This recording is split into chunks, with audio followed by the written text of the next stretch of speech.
నాన్న నీ గుండె పైన నడక నేర్చుకున్నానని, నీ చూపుడు వేలితో లోకాన్నే చూశానని, నాన్నను పూజిస్తే ఆది దేవుని కది అందునని, అమ్మకు బ్రహ్మకు మధ్యన నాన్నే ఒక నిచ్చెనని తెలియనైతి తండ్రి,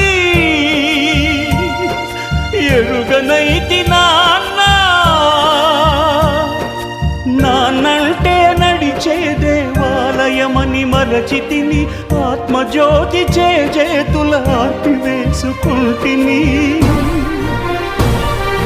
మరచిపోయి కూడా నన్ను మన్నించొద్దమ్మా, కలనైనా నన్ను కరుణ